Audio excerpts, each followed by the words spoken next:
निसर्गरम्य कोकणाची सफर, कोकण दर्शन. निसर्गाच्या कुशीतलं एक सुंदर स्पंदन. दिसते भारी गणपतीची स्वारी, माझ्या कोकणा वाटे तुम्ही वळवा गाडी. रसिक श्रोते हो, नमस्कार. कोकण दर्शन या तुमच्या आवडत्या कार्यक्रमात मी वंदना मुसळे आणि मी सोनाली सावंत. आम्ही तुम्हा सर्वांचं मनपूर्वक स्वागत करतो. कोकण, सह्याद्रीच्या उतारावरून समुद्राकडे झेपावणाऱ्या नद्या, पावसाने नटलेली हिरवीगार वनराई, मंदिरांच्या घंटानादात जाग येणारी गावं आणि पिढ्यानपिढ्या जपलेला सांस्कृतिक वारसा यांचं एक अद्भुत विश्व. या भूमीचा प्रत्येक कोपरा काहीतरी सांगत असतो. कधी एखाद्या देवस्थानाची आख्यायिका, तर कधी एखाद्या गावाचा इतिहास, तर कधी हजारो वर्षांपासूनच्या मानवी अस्तित्वाच्या एखाद्या खुणेविषयी. आजच्या कोकण दर्शनमध्ये आपण भेट देणार आहोत अशाच 2 वैशिष्ट्यपूर्ण वारशांना. पावसजवळच्याच प्रसिद्ध गणेशगुळे इथल्या स्वयंभू गणेश मंदिर आणि कोकणच्या प्राचीन सांस्कृतिक इतिहासाचा गूढ जपणाऱ्या कातळ शिल्पांना.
सुरगण सकल मुनिजन, अवघे सुरगण सकल मुनिजन, वंदिती मंगलमूर्ती,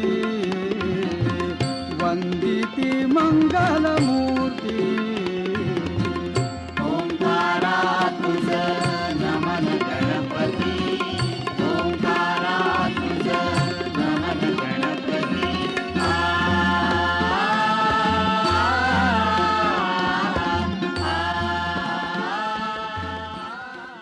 रत्नागिरी जिल्ह्यातलं पावसपासून अवघ्या 3 किलोमीटर अंतरावर वसलेलं गणेशगुळे हे गाव श्रद्धा, निसर्ग आणि इतिहास यांचा सुंदर मिलाप घडवणारं ठिकाण म्हणून ओळखलं जातं. अरबी समुद्राच्या किनाऱ्यावर वसलेलं हे गाव शांत, प्रसन्न आणि निसर्ग संपन्न असं आहे. कोकणातल्या अनेक देवस्थानांप्रमाणेच इथल्या गणेश मंदिराभोवतीही लोकश्रद्धा, आख्यायिका आणि परंपरांचा समृद्ध असा वारसा आहे. गुळ्याचा गणपती पुळ्याला गेला ही कोकणात प्रसिद्ध असलेली म्हण अनेकांनी ऐकलेली असेलच. या म्हणीमागे असलेली लोकपरंपरा गणेश गुळे आणि गणपतीपुळे या 2 गणेश क्षेत्रांशी जोडलेली आहे. इथला गणेश हा स्वयंभू मानला जातो. समुद्रात मासेमारी करणारे कोळी, व्यापारी आणि गलबत चालक समुद्र प्रवासापूर्वी याच गणपतीचं दर्शन घेत असत. खवळलेल्या समुद्रात आपला प्रवास सुरक्षित व्हावा, संकट दूर व्हावीत आणि नवस पूर्ण व्हावा अशी या भाविकांची श्रद्धा असे. म्हणूनच या गणेशाला गलबतवाल्यांचा गणेश असंही म्हटलं जातं. मंदिर परिसरात प्रवेश करताच तिथे आपल्याला जाणवते ती तिथली प्रसन्नता.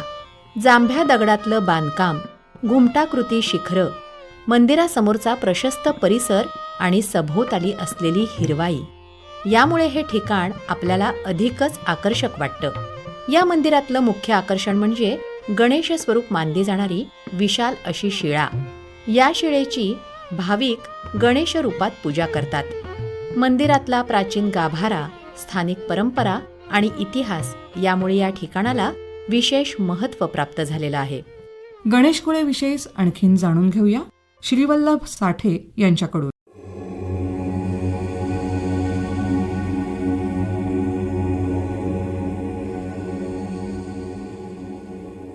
गणेशगुळे हे रत्नागिरीजवळील गाव गणपती मंदिरासाठी प्रसिद्ध आहे हे आपण सगळे जाणतोच.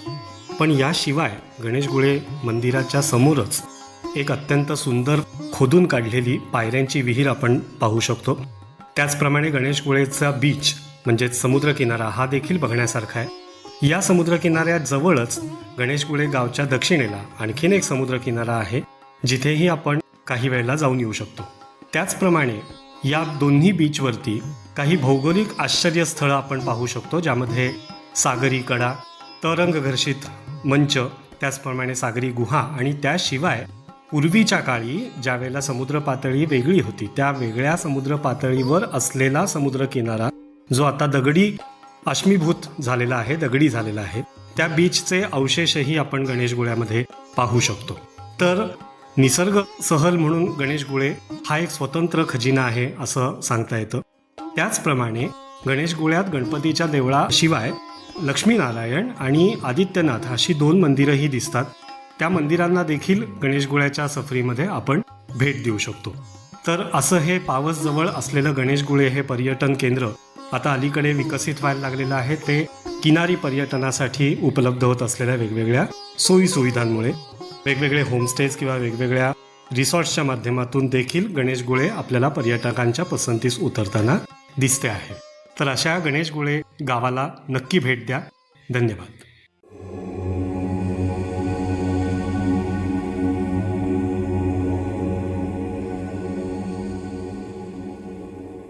गणेशगुळे परिसरात श्रद्धेबरोबरच निसर्ग सौंदर्यही अनुभवायला मिळतं. जवळच असलेला समुद्रकिनारा, शुभ्र वाळू, माडांची रांग आणि समुद्राच्या लाटांचा अखंड नाद हे सगळं वातावरण अधिकच रमणीय करतात. इथल्या किनाऱ्यावर हिवाळ्यात समुद्री कासवं अंडी घालण्यासाठी येतात. त्यामुळे पर्यावरणीय दृष्टीनेही हा परिसर अधिक महत्त्वाचा मानला जातो.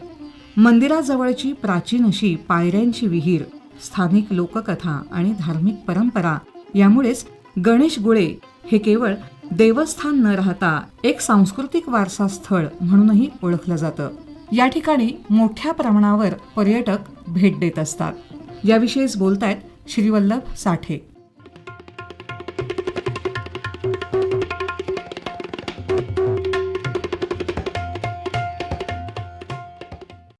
गणेशगुळ्यात किनारी पर्यटनासाठी ज्या वेळेला लोक येतात त्यावेळेला त्यांना इथे भावतो खऱ्या अर्थानं असलेला स्वच्छ किनारा, अत्यंत चांगल्या पद्धतीनं जपलेली कोकणी संस्कृती आणि इथला निसर्ग. गोवा आणि केरळच्या तुलनेत याच गोष्टींना कोकणात येणारे पर्यटक महत्त्व देताना बहुतेक वेळेला आपल्याला पाहायला मिळतात.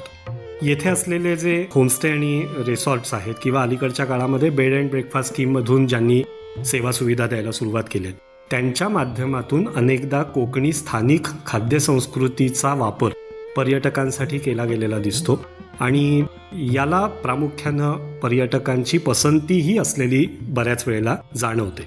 आता यामध्ये प्रामुख्यानं तुम्ही विचार कराल तर कोकणी घावन घाटला आहे किंवा रसशेवया किंवा शिरवळी म्हणतात ते पदार्थ आहेत किंवा इतर पर्टिक्युलरली मांसाहारी पदार्थ जास्त प्राधान्यानं खाल्ले जातात. तर त्याही बाबतीतली वेगवेगळ्या प्रकारची खाद्यसंस्कृती गणेशगुळ्यातील अनेक लोक देताना दिसतात आणि पर्यटक अर्थातच याला पसंती देतात. आणि हा गणेशगुळ्याच्या संदर्भातला एक आणखीन महत्त्वाचा पैलू आपल्याला दाखवता येतो. याशिवाय गणेशगुळेच्या दक्षिणेला जो समुद्रकिनारा आहे तिकडे जाणारी वाट ही एका कांदळवनाच्या पट्ट्यातून जाते, तसंच आंब्याच्या बागांमधून जाते. तर ज्या लोकांना निसर्ग सहलीची आवड आहे अशा लोकांसाठी ही एक आदर्श जागा म्हणून सांगता येते. कांदळवन प्रदक्षिणा किंवा कांदळवनातील फेरी आणि आंब्याच्या बागातून मधून जाणारी फेरी हा एक पर्यटकांसाठी वेगळा अनुभव ठरू शकतो. शिवाय याचबरोबरीनं या फेरीच्या दरम्यान आपल्याला वेगवेगळे पक्षी दिसू शकतात, वेगवेगळे निसर्गातील आविष्कार दिसू शकतात. तर हा एक निसर्ग सहलीसाठी सुद्धा एक अत्यंत आदर्श म्हणता येईल असा परिसर आहे. तर गणेशगुळात येणाऱ्या पर्यटकांनी फक्त किनारी पर्यटनच करावं असं नक्कीच म्हणता येत नाही. तर त्याबरोबरीनं निसर्ग सहल, निसर्ग भ्रमंती हा सुद्धा एक पर्यटनातील एक वेगळा पैलू गणेशगुळ्याच्या बाबतीत आपण आजमावू शकतो. धन्यवाद.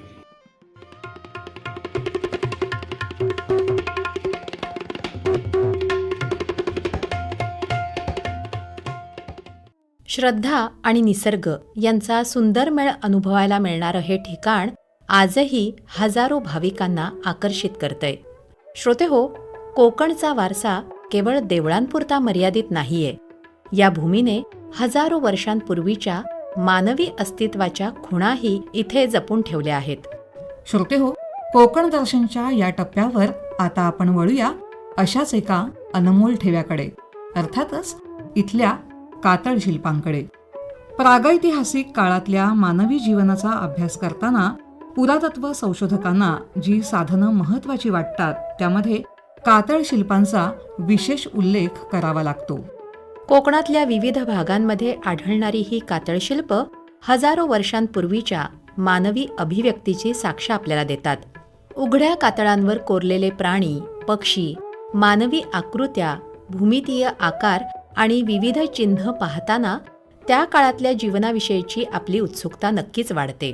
या आकृत्या नेमक्या कोणी कोरल्या, त्या कोणत्या उद्देशाने निर्माण केल्या, त्या धार्मिक होत्या, सामाजिक होत्या की केवळ कलात्मक अभिव्यक्ती होती, या प्रश्नांची उत्तरं अजूनही संशोधक शोधत आहेत.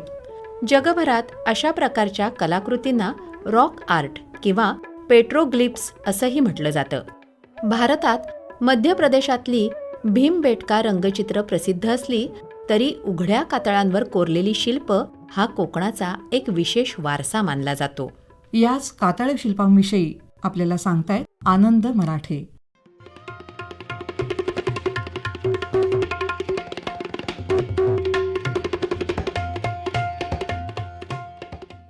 नमस्कार, मी आनंद मराठे, पावसजवळील कुर्धे या गावी राहतो. आज मी तुम्हाला कोकणातील कातळ शिल्पे यांच्याविषयी थोडक्यात माहिती सांगणार आहे. अश्मयुगीन काळातील मानवाने कोकणातील जांभ्या दगडाच्या कातळावर त्या काळी उपलब्ध असलेल्या दगडी हत्यारांच्या सहाय्याने कोरलेली किंवा खोदलेली चित्रे म्हणजेच कातळ शिल्पे होत. खरं तर कातळ खोद चित्र हा शब्द अधिक योग्य आहे, पण कातळ शिल्प हाच शब्द लोकप्रिय झाला आहे. रत्नागिरी, राजापूर, देवगड आणि मालवण या 4 जिल्ह्यांमध्ये आत्तापर्यंत 200पेक्षा अधिक साईट्स आणि 3000पेक्षा जास्त कातळ शिल्पे आढळून आली आहेत. या चित्रांमध्ये प्रामुख्याने प्राणी, पक्षी, मासे, मनुष्याकृती आणि पटचित्रे यांचा समावेश होतो. मात्र या चित्रांमध्ये पाळीव प्राणी किंवा पक्षी, शेतीची किंवा लढाईची हत्यारे, घरे, मंदिरे, देवाच्या मूर्ती किंवा अक्षरे, लिपी, चिन्हे अभावानेच आढळतात. माणूस एका जागी स्थिर होऊन पशुपालन किंवा शेतीवाडी करायला लागण्याच्या पूर्वीची ही चित्रे आहेत. तसेच कोणत्याही धार्मिक किंवा भाषिक संकल्पना उदयाला येण्यापूर्वीची ही चित्रे आहेत. हा काळ आपल्याला साधारणपणे 15 ते 20,000 वर्षे मागे घेऊन जातो. मात्र एवढ्या अप्रगत अवस्थेत इतकी सुबक, आखीव रेखीव आणि भव्यदिव्य चित्रे दगडी हत्यारांच्या सहाय्याने त्या काळातील माणसाने कशी, का आणि कशासाठी कोरली असतील हे एक मोठे गूढच आहे. कशेळी येथील 16 मीटर बाय 14 मीटरचे हत्तीचे चित्र, देवी हसोळ परिसरातील 40 फूट बाय 40 फुटाचे पटचित्र, वृंदावन परिसरातील अवाढव्य बहिरी ससाणा, देवी हसोळ परिसरातील 21 फुटी मानवाकृती ही काही चित्रे खूपच वैशिष्ट्यपूर्ण आहेत. त्याशिवाय देवाचे गोठणे आणि पोखरबाव येथील कातळ शिल्पे चुंबकीय विस्थापनासाठी जगप्रसिद्ध आहेत. या दोन्ही ठिकाणी चुंबकीय क्षेत्र एवढे विचित्र आहे की या चित्रांवर 4 ते 5 होकायंत्रे ठेवली तर ती सर्व वेगवेगळ्या दिशा दाखवतात. रत्नागिरी येथील निसर्गयात्री संस्थेच्या अथक परिश्रमातून कोकणातील 9 साईट्स युनेस्कोच्या जागतिक वारसा स्थळांच्या प्राथमिक यादीत समाविष्ट झालेल्या आहेत. शिवाय रत्नागिरीत कोकणातील कातळ शिल्पे आणि वारसा संशोधन केंद्रही सुरू झाले आहे. रत्नागिरी आणि सिंधुदुर्ग जिल्ह्यातल्या अनेक ठिकाणी अशी शिल्प आढळून आली आहेत. यामध्ये विविध प्राण्यांची चित्र, मानवी आकृत्या आणि गूढ रचनांचा समावेश आहे. या शिल्पांचा अभ्यास केवळ इतिहासापुरता मर्यादित नाहीये. त्यासाठी भूगोल, पर्यावरण, जैवविविधता आणि मानववंशशास्त्र यांचाही अभ्यास करावा लागतो. म्हणूनच कातळ शिल्प ही आपल्या सांस्कृतिक वारशासोबतच संशोधनाचा महत्त्वाचा विषय होत चालली आहेत. अलीकडच्या काळात या वारशाला जागतिक स्तरावर महत्त्व प्राप्त झालं आहे. संशोधक, इतिहास अभ्यासक आणि पर्यटक यांचं लक्ष या स्थळांकडेही आता वेधलं जात आहे.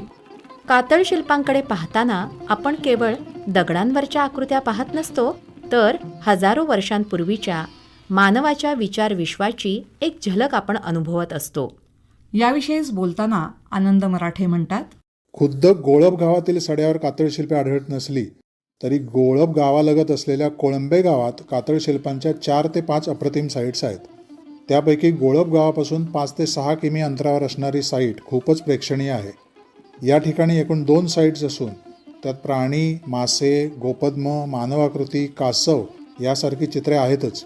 शिवाय कोकणात न आढळणाऱ्या चौशिंगी सांबराचे एक अप्रतिम चित्र आपल्याला येथे पाहता येते.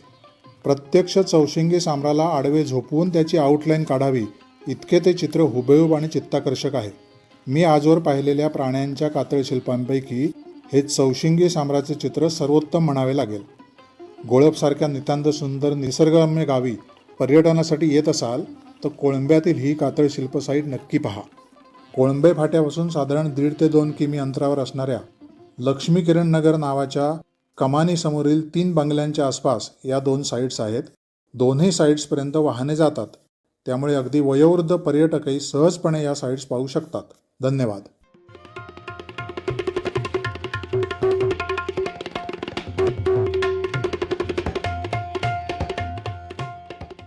श्रोतेहो, आत्ताच आपण ऐकली कोकणातल्या कातळ शिल्पांविषयीची माहिती.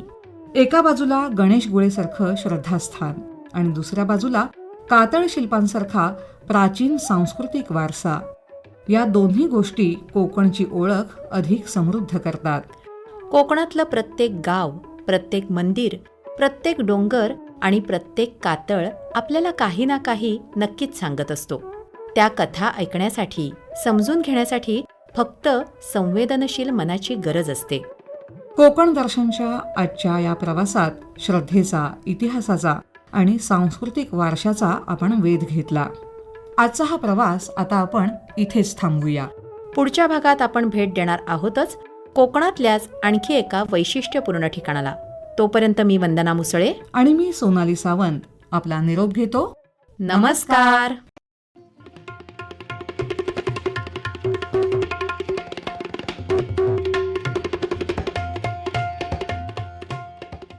कोकण दर्शन या कार्यक्रमाचं लेखन होतं सोनाली सावंत यांचं. निवेदन आणि निर्मिती सहाय्य सोनाली सावंत आणि वंदना मुसळे. या कार्यक्रमाचे सादरकर्ते होते विवेक वानखडे. कोकणचो रुबा भारी माझ्या कोकणचो बाई तोरो भारी मालवण चिपळूण सावंतवाडी माझ्या कोकण गावांचो दिमाग भारी. निसर्गरम्य कोकणाची सफर कोकण दर्शन. निसर्गाच्या कुशीतलं एक सुंदर स्पंदन. दिसते भारी गणपतीची स्वारी माझ्या कोकणा वाटे तुम्ही